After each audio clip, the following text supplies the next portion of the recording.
இன்னைக்கு வெளிப்படுத்தல் 9வது அதிகாரத்தை குறித்து நம்ம பார்க்க போறோம். வெளிப்படுத்தல் புத்தகத்துல இதுவரைக்கும் நம்ம 8 அதிகாரங்களை முடிச்சிருக்கோம். இன்னைக்கு வெளிப்படுத்தல் 9வது அதிகாரத்துல 5வது எக்காலம் ஊதப்பட்ட போது என்ன நடந்தது அப்படிங்கிற குறித்து நம்ம பார்க்க போறோம். இந்த உலகத்திலேயே எந்த ஒரு விஷயம் மிகவும் வலியையும் வேதனையும் கொடுக்கக்கூடியது. அது சரீர பிரகாரமா வரக்கூடிய வழியா இருக்கலாம், அப்படி இல்லை அப்படின்னா மன அளவுல வரக்கூடிய வழியா இருக்கலாம். ஆனா எந்த விஷயம் ஒரு மனிதனுக்கு மிகுந்த வேதனையையும் வலியையும் கொடுக்கக்கூடிய விஷயம்? உங்க உடம்புல ஒரு தேல் கொட்டினா வரக்கூடிய வேதனையை குறித்து யோசிச்சு பாருங்க. அது எவ்வளவு பெரிய வேதனை உங்களுக்கு தரும். உங்க சரீரத்துல ஒரு 20 தேல் ஒரே நேரத்துல கொட்டிச்சு அப்படின்னா அது எப்படிப்பட்ட வேதனையை தரும்? சரீர வலி பெருசா, மன வலி பெருசா? சரீர வலியை கூட ஒரு மனிதரால் தாங்க முடியும். ஆனா மன அளவுல வரக்கூடிய வேதனையும் வலியும் ரொம்ப பெருசு. இதை நம்ம மன அழுத்தம், டிப்ரெஷன், ஸ்ட்ரெஸ் அப்படின்னு நம்ம நிறைய வார்த்தைகள் சொல்லிட்டு நம்ம போயிட்டே இருக்கிறோம். ஆனா ஒரு மனிதனை பொறுத்த வரைக்கும் வலி அப்படிங்கிறது ரொம்ப வேதனை தரக்கூடிய விஷயம். அந்த வலி எந்த ஒரு காரணத்தினால் வந்ததோ அது ரொம்ப பெரிய விஷயம் இல்லையா? வெளிப்படுத்தல் 9வது அதிகாரத்துல 5வது எக்காலம் ஊதப்படுது. வெளிப்படுத்தல் 8வது அதிகாரத்துல முதல் 4 எக்காலங்கள் ஊதப்படும் போது வந்த தண்டனை நேரடியா மனிதர்கள் மேல விழல. மனிதர்கள் எந்த விஷயத்தை சார்ந்து இருக்கிறாங்களோ அந்த விஷயத்துக்கு மேல விழுந்தது. அது நீர்நிலைகள்ல விழுந்தது, நிலத்துல விழுந்தது, கடல்ல விழுந்தது, வானத்துல விழுந்தது. இதனால மனிதர்கள் பாதிக்கப்பட்டாங்க. ஆனா வெளிப்படுத்தல் 9வது அதிகாரத்துல ஊதப்பட்ட இந்த எக்காலம் நேரடியா மனிதர்கள் மேல விழுந்தது. இதனால மனிதர்கள் கஷ்டப்பட்டாங்க. இதனால் வந்த வேதனையினால மனிதர்கள் மரணத்தை விரும்புறாங்க. ஆனா மரணம் அவர்களை விட்டு விலகி போகுது. அப்படி வெளிப்படுத்தல் 9வது அதிகாரத்துல 5வது எக்காலம் ஊதப்படும் போது என்ன நடந்தது அப்படிங்கறத குறித்து நம்ம பார்க்க போறோம். இந்த வீடியோக்கள் உங்களுக்கு பிரயோஜனமா இருந்ததுன்னா உங்களுக்கு நண்பர்களுக்கும் உங்களுடைய சபையாருக்கு நீங்க இதை ஷேர் பண்ணுங்க. வெளிப்படுத்தல் புத்தகம் 9வது அதிகாரம் 1வது வசனம். 5ஆம் தூதன் எக்காலம் ஊதினான். அப்பொழுது வானத்திலிருந்து பூமியின் மேல் விழுந்த ஒரு நட்சத்திரத்தை கண்டேன். அவனுக்கு பாதாள குழியின் திறவுகோல் கொடுக்கப்பட்டது. ஒரு விஷயத்தை நீங்க ஞாபகம் வச்சுக்கோங்க. வெளிப்படுத்தல் 8வது அதிகாரத்துல முதல் 4 எக்காலங்கள் ஊதப்பட்டது. இங்க வெளிப்படுத்தல் 9வது அதிகாரத்துல 5வது எக்காலம் ஊதப்படுது. இந்த வெளிப்படுத்தல் 5வது எக்காலம் ஊதப்படுகிறத பார்க்கிற யோவான் அப்ப என்ன நடக்க போகுது அப்படிங்கறதையும் பார்க்கிறார். யோவான் எதை பார்க்கிறார் அப்படின்னு பாருங்க. வானத்திலிருந்து பூமியின் மேல் விழுந்த ஒரு நட்சத்திரத்தை கண்டேன். விழுந்த நட்சத்திரம் யாரு? வெளிப்படுத்தல் 8வது அதிகாரத்துல 10வது வசனத்துல வானத்திலிருந்து விழுந்த ஒரு பெரிய நட்சத்திரத்தை பார்த்திருப்பார். இது யோவான் பார்த்துட்டு இருக்கும் போது விழுந்த நட்சத்திரம். ஆனா வெளிப்படுத்தல் 9வது அதிகாரத்துல ஏற்கனவே விழுந்த நட்சத்திரத்தை யோவான் பார்க்கிறார். இந்த நட்சத்திரம் யார் அடையாளப்படுத்துது அப்படின்னா பிசாசு அடையாளப்படுத்துறதா இருக்கலாம். ஏன்னா லூக்கா புஸ்தகம் 10வது அதிகாரம் 18வது வசனத்துல இயேசு கிறிஸ்து பிசாசு வானத்திலிருந்து விழுகிறதை கண்டேன் அப்படிங்கிறார். அப்போ இந்த இடத்துல யோவான் பார்த்தது வானத்திலிருந்து விழுந்த அந்த நட்சத்திரம் யாரா இருக்கலாம் அப்படின்னா பிசாசா இருக்கலாம். அவனுக்கு பாதாள குழியின் திறவுகோல் கொடுக்கப்பட்டது. அவனுடைய கையில என்ன இருக்குது அப்படின்னா ஒரு திறவுகோல் இருக்கு, அதாவது சாவி. இது அவனுடையது கிடையாது, அவனுக்கு கொடுக்கப்பட்டது அப்படின்னு சொல்லியிருக்கு. இந்த சாவி எதனுடையது அப்படின்னா பாதாள குழி அப்படின்னு நம்ம படிக்கிறோம். பாதாள குழினா என்ன? இடத்துல சொல்லப்பட்ட பாதாள குழி அப்படிங்கிறது முடிவே இல்லாத இருட்டான இடம், அந்தகாரமான இடம், முடிவே இல்லாத குழி அப்படிங்கிற மாதிரி இருக்குது. இதே மாதிரியான ஒரு வார்த்தை புதிய ஏற்பாட்டில் இன்னொரு இடத்துல வந்திருக்கு. லூக்கா புஸ்தகம் 8வது அதிகாரம் 31வது வசனத்துல அந்த வாலிபனுக்குள்ள இருந்த பிசாசுகள் இயேசுவை பார்த்து வேண்டி கேட்டிருக்கோம், எங்களை பாதாளத்துக்கு அனுப்பிடாதீங்க அப்படின்னு சொல்லிட்டு. இந்த பிசாசுகள் பாதாளத்துக்கு போக பயப்பட்டது. இந்த இடத்துல சொல்லப்பட்ட பாதாளம் அப்படிங்கிறது பிசாசுகள் இருக்கக்கூடிய இடமா இது இருந்திருக்கலாம். யூதா புஸ்தகம் 6வது வசனம். தங்களுடைய ஆதி மேன்மையை காத்து கொள்ளாமல் தங்களுக்குரிய வாசஸ்தலத்தை விட்டுவிட்ட தூதர்களையும் மகா நாளின் நியாய தீர்ப்புக்கென்று நித்திய சங்கிலினாலே கட்டி அந்தகாரத்திலே அடைத்து வைத்திருக்கிறார். இந்த இடத்துல யூதா எழுதும் போது தேவனால் கொடுக்கப்பட்ட மகிமையை இழந்த சில தேவதூதர்களை தேவ நியாய தீர்ப்புக்காக அந்தகாரத்தில் அடைத்து வைத்திருக்கிறார் அப்படின்னு நம்ம படிக்கிறோம் இல்லையா? அப்போ வெளிப்படுத்தல் 9வது அதிகாரத்துல யோவான் பார்க்கும்போது பாதாள குழியின் திறவுகோலை வச்சிருந்த ஒரு நட்சத்திரத்தை பார்க்கிறாரு. இது யார் அப்படின்னா பிசாசு. பிசாசின் கையில தேவன் சில அதிகாரத்தை கொடுத்திருக்கிறார். இந்த அதிகாரம் முழுசா அவனுடையது இல்ல, தேவன் கொடுத்த அனுமதியின் படிதான் அவனுடைய செயல்பட முடியும். இந்த இடத்துல சொல்லப்பட்டிருக்கிற இந்த நட்சத்திரம் அடுத்தது என்ன பண்ணுது அப்படின்னு நம்ம பார்க்கலாம். 2வது வசனம் பாருங்க. அவன் பாதாள குழியை திறந்தான். உடனே பெருஞ்சூளையின் புகை போல அந்த குழியிலிருந்து புகை எழும்பிற்று. அந்த குழியின் புகையினால் சூரியனும் ஆகாயம் அந்தகாரப்பட்டது. 5வது எக்காலம் ஊதப்படுது. யோவான் பார்த்துட்டு இருக்காரு. விழுந்த ஒரு நட்சத்திரத்தை பார்க்கிறாரு. அந்த நட்சத்திரத்தினுடைய கையில ஒரு சாவி இருக்கு. அந்த சாவியை வைத்து நட்சத்திரம் என்ன பண்றான் அப்படின்னா பாதாள குழியை திறக்கிறான். இந்த பாதாள குழி அப்படிங்கிறது பிசாசுகளுடைய இடமா, பிசாசுகள் அடைக்கப்பட்டிருக்கக்கூடிய இடமா, நியாய தீர்ப்புக்காக கட்டி வைக்கப்பட்டிருக்கிற இடமா இருந்தது. பாதாள குழியை திறக்கும் போது உடனே அந்த பாதாள குழியிலிருந்து புகையெல்லாம் எழும்பி வருது. இந்த புகை பார்க்கறதுக்கு எப்படி இருந்தது அப்படின்னு யோவான் விவரிக்கிறார் அப்படின்னா, பெருஞ்சூளையிலிருந்து வெளியே வரக்கூடிய புகையை போல இருந்தது அப்படிங்கிறார். புகையினால என்ன ஆச்சு அப்படின்னா, சூரியனும் ஆகாயமும் அந்தகாரப்பட்டது. இது சூரியனும் ஆகாயமும் அப்படிங்கிறது உண்மையான விஷயம் கிடையாது. இந்த சூரியனும் ஆகாயமும் அப்படின்னா, சூரியன் எப்படி உயரமான இடத்துல இருக்கோ, ஆகாயம் எப்படி உயரமான இடத்துல இருக்குதோ, அதே போல உயரமான இடத்துல இருக்கக்கூடிய மனிதர்கள் இதை அடையாளப்படுத்தலாம். பிசாசு பாதாள குழியை திறக்கும் போது அதிலிருந்து வந்த புகை இந்த சூரியனையும் ஆகாயத்தையும் அந்தகாரப்படுத்தியது. பிசாசனுடைய வேலை இதுதான். 2 கொரிந்தியர் புஸ்தகம் 4வது அதிகாரம் 4வது வசனத்தில் நம்ம என்ன படிக்கிறோம்? இந்த பிரபஞ்சத்தின் தேவன் அவிவிசுவாசிகளாகிய அவருடைய மனதை குருடாக்கினான் அப்படின்னு படிக்கிறோம். ரோமர் புஸ்தகம் 1வது அதிகாரம் 31வது வசனத்துல தேவன் அறியாம இருக்கிற விக்கிரகாராதனை பண்ணக்கூடிய பாவத்தில் இருக்கிற ஒவ்வொருத்தருடைய இருதயமும் அந்தகாரப்பட்டது அப்படின்னு படிக்கிறோம். எபேசியர் புஸ்தகம் 4வது அதிகாரம் 18வது வசனத்துல இயேசு கிறிஸ்துவை விசுவாசிக்காம பாவத்தில் இருக்கக்கூடிய இருளில் இருக்கக்கூடிய ஒவ்வொரு ஜனங்களுடைய புத்தி அந்தகாரப்பட்டிருக்கு அப்படின்னு படிக்கிறோம். அப்போ பிசாசினுடைய மிகப்பெரிய ஆயுதமே என்னதான் இருக்குது அப்படின்னா, ஜனங்களை ஏமாற்றி அவங்களுடைய மனதை அந்தகாரப்படுத்தி அவங்களை யோசிக்க வைக்காம இருக்கிறது பிசாசினுடைய மிகப்பெரிய வேலையா இருக்கு. பிசாசினுடைய இந்த புகையினால நிறைய பேர் இன்னைக்கு பாதிக்கப்பட்டிருக்க பார்க்கிறோம். அதே மாதிரிதான் அன்னைக்கும் பாதிக்கப்பட்டாங்க, இன்னைக்கும் பாதிக்கப்பட்டிருக்காங்க. இந்த பிசாசினுடைய இந்த புகை ராஜாக்கள் இருந்து தொடங்கி அடிமட்டமா இருக்கிற மக்கள் வரைக்கும் அந்தகாரப்படுத்தி வைக்குது. யோவான் இதை பார்த்துட்டு இருக்கும்போது அடுத்தது என்ன காட்சி நடக்குது அப்படின்னு பாருங்க. 3வது வசனம் பாருங்க. அந்த புகையிலிருந்து வெட்டுக்கிளிகள் புறப்பட்டு பூமியின் மேல் வந்தது.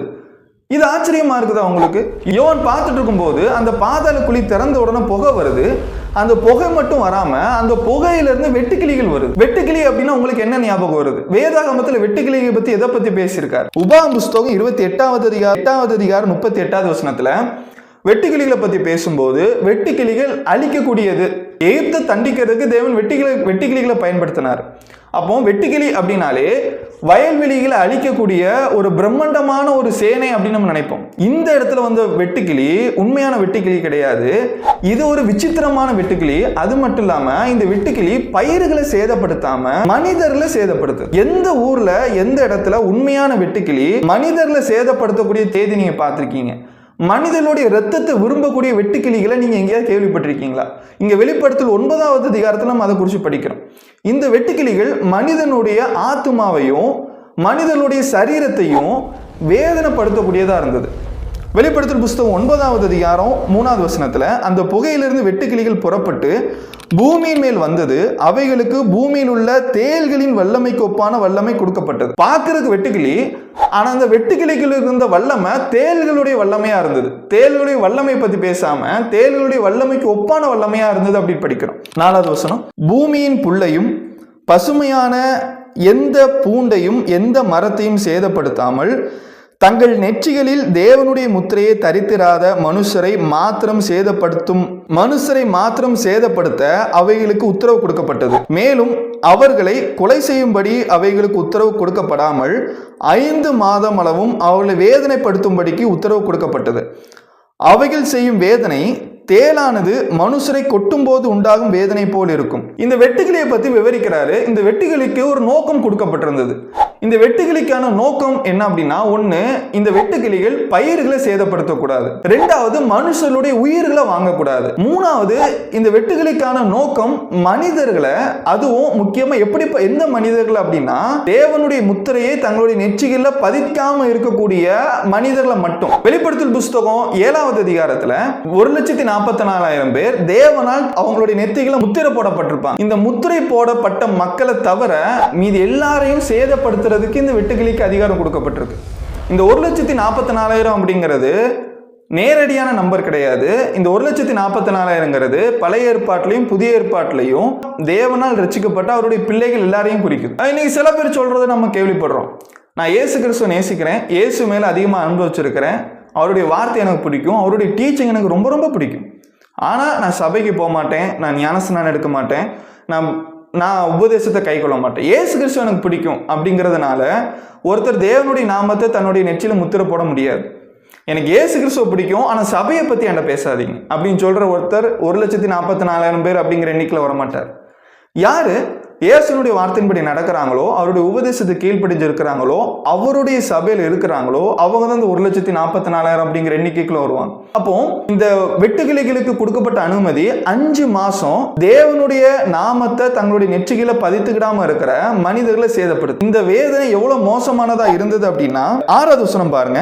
அந்த நாட்களில் மனுஷர்கள் சாவை தேடியும் அதை காணாதிருப்பார்கள், சாக வேண்டும் என்று ஆசைப்படுவார்கள், சாவோ அவர்களுக்கு விலகி ஓடிப்போம்.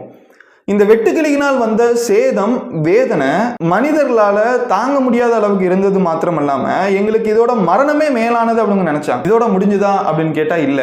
இந்த வெட்டுக்கிளியினுடைய தோற்றத்தை பத்தி யோவான் விவரிக்கிறார். இந்த வெட்டுக்கிளி எப்படி இருந்தது அப்படிங்கறத நம்ம தொடர்ந்து 7வது வசனத்தை பார்க்கலாம். அந்த வெட்டுக்கிளியின் உருவம் 1 யுத்தத்திற்கு ஆயத்தம் பண்ணப்பட்ட குதிரைகளுக்கு ஒப்பா இருந்தது. 2வது அவைகளுடைய தலைகளின் மேல் பொன்மயமான கிரீடம் இருந்தது. 3வது அவைகளின் முகங்கள் மனுஷருடைய முகங்கள் போல் இருந்தன. அவைகளுடைய கூந்தல் ஸ்திரீகளுடைய கூந்தல் போல் இருந்தது. அடுத்தது அவைகளின் பற்கள் சிங்கங்களின் பற்களை போல் இருந்தது. அடுத்தது இருப்பு கவசங்களைப் போல மார்க்கவசங்கள் அவைகளுக்கு இருந்தன. அடுத்தது அவைகளுடைய சிறகுகளின் இறைச்சல் யுத்தத்திற்கு ஓடுகிற அநேக குதிரைகளை பூண்ட ரதங்களின் இறைச்சலுக்கு ஒப்பாயிருந்தன.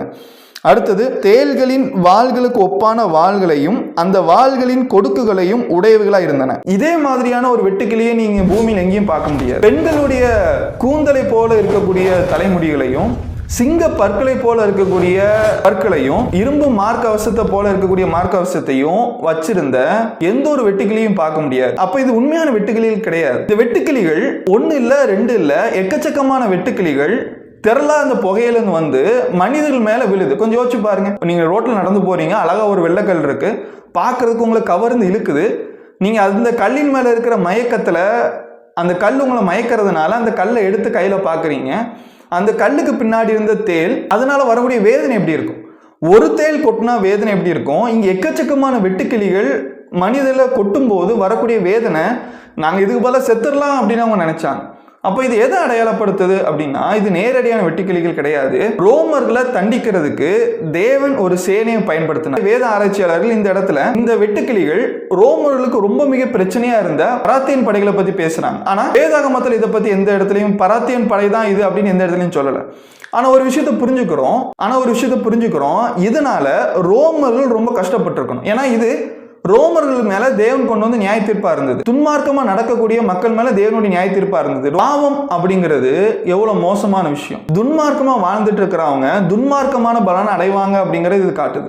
வெளிப்படுத்தல் 9வது அதிகாரத்துல அந்த வேதனைக்கான காரணம் என்ன அப்படின்னா, பாவத்தினுடைய விளைவா வரக்கூடிய வேதனை. ஒருத்தர் துன்மார்க்கமா நடக்கும் போது அந்த துன்மார்க்கம் அவரை வேதனைப்படுத்தக்கூடியதா இருக்கு. பாவம் அவர் வேதனைப்படுத்தக்கூடியதா இருக்கு. அந்த பாவத்தினால் வரக்கூடிய தண்டனை, அந்த விளைவு மிகவும் மோசமானதா இருக்கு. ஆதாம் ஏவாள் பாவம் செய்யறதுக்கு முன்னாடி வரைக்கும் அவங்க சந்தோஷமானவங்களா இருந்தாங்க. ஆனா எப்போ அவங்க பாவம் செஞ்சாங்களோ அப்போ அவங்களுக்கு கொடுக்கப்பட்ட வேதனை அவங்களால தாங்க முடியாததா இருந்தது. காயின் தன்னுடைய சகோதரனை கொலை செய்யறதுக்கு முன்னாடி வரைக்கும் சந்தோஷமா இருந்தான். ஆனா தன்னுடைய சகோதரனை கொன்றதுக்கு பிறகு அவனுக்கு வந்த தண்டனை அவனால் தாங்க முடியாததா இருந்தது. அப்போ வெளிப்படுத்தல் 9வது அதிகாரத்தில் சொல்லப்பட்ட அந்த வேதனை, அந்த வெட்டுக்கிளிகள் பிசாசினால் தூண்டப்பட்டு பாவம் செய்தவர்களுக்கு வந்த வேதனையை காட்டக்கூடியதா இருக்கு. இது நமக்கு கொடுக்கிற செய்தி என்ன அப்படின்னா, நாம் மனம் திரும்பணும் அப்படிங்கிற செய்தி இது கொடுக்கறது மாத்திரம் இல்லாம தேவனுடைய வார்த்தையின்படி நடக்கணும் அப்படிங்கறத காட்டுது. துன்மார்க்கர்கள் எவ்வளவு துன்மார்க்கமா நடந்தாலும் அது அவங்களுக்கு வேதனையை கொடுக்கும். தேவனுடைய பிள்ளைகள் நீதிமான்களா இருக்கும் போது அவங்க பாதுகாக்கப்படுவாங்க அப்படிங்கிற நம்பிக்கையை கொடுக்குது. அடுத்தது 6வது எக்காலம் ஊதப்படும் போது வரக்கூடிய தண்டனை, வேதனை இதோட அதிகமா இருந்தது. இது எல்லாத்தினுடைய நோக்கமும் என்ன அப்படின்னா, ரோமர்கள் ரொம்ப மோசமானவங்களா இருந்தாங்க. அவங்க மனம் திரும்பணுட்டு தேவன் எதிர்பார்த்தாரு. இதுதான் நமக்கும் பொருந்தக்கூடிய விஷயம். நான் தேவனுடைய பிள்ளையா இருக்கிறேனா, கிறிஸ்துவின் உபதேசத்தில் இருக்கிறேனா அப்படிங்கிறத யோசிச்சு பார்த்து மனம் திரும்புவோம். அடுத்த வீடியோவில் சந்திப்போம். தேவன் நம்மை ஆசீர்வதிப்பார். சத்தியத்தை தெளிவாகவும் எளிமையாகவும் சத்தியமாகவும் தெரிந்து கொள்ள விரும்பினால் எங்களை தொடர்பு கொள்ளவும். எங்களிடம் ஆவிக்குரிய புத்தகங்களும் விளக்க உரையும் டிராக்குகளும் இருக்கின்றன. எங்களை தொடர்பு கொள்வதன் மூலமாய் இலவசமாய் நீங்கள் பெற்றுக்கொள்ளலாம். பிரதர் செலின் 9790234583 மற்றும் 784502188